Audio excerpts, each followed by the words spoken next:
Do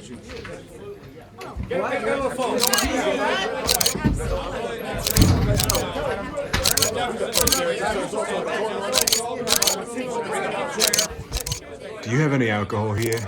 Because this is going to be a miserable interview if you don't have any on hand. Good evening, ladies and gentlemen. Welcome back to Clive Foth Entertainment. I'm your host, Gene Feinberg. Today, we're with legendary director Marcos Velasco to ask him some questions about his last filming period of the season. So, Marcos, tell us about your first video. My first video was the still life. I wanted to capture the essence of the original still lifes from the Renaissance and before, but in a new light. I didn't use real fruit because I don't eat fruit. I don't believe in it. I only eat the most processed foods imaginable. You can't actually expect someone of my caliber to peel a fucking banana. Are you serious? Are you sure you have no alcohol here? We do. We are non-alcoholic, sir. How do you get through the day?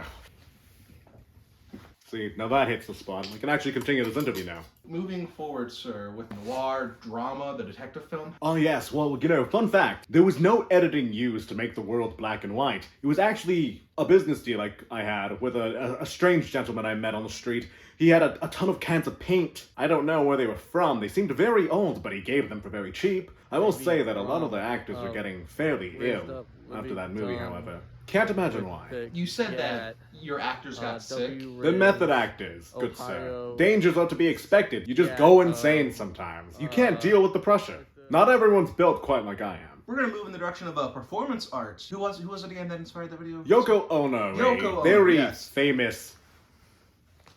There's no shortage of people who want me dead. I'm sure a lot of people quite liked that I smashed my head on a screen. Believe it or not, that was real. That wasn't faked. You can accomplish just about anything with a determination and a lot of methamphetamines. You can trust me. I've been hit by cars, I've been shot. I'll do anything for a film.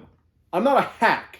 I want to get the most realistic things. Do you know how expensive CGI is? I'm not Marvel. I can't just make a giant monster appear on the screen. I have to make it. Moving on, sir. Yes. Your psychological point of view video. We have some shots of you at night, walking by yourself, looking around, acting very inebriated, is the correct word? I'm always inebriated. Alright, well, Mr. Velasco, I do believe we are at the end of our interview now. I want to thank you for your time joining us today. Yes. I have one more final question for you, sir. Mm-hmm. If you could change anything in your films or in your personal life, what would you change, sir? I think my films are perfect. I think literally no one could make anything better.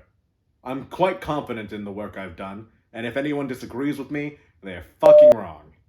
However, in my personal life, if you're curious to see how I ended up like this, everyone who makes films ends up like this. Do you think you can work in Hollywood and not sell your soul to Satan after 3 weeks of working on the job? Am I getting paid for this?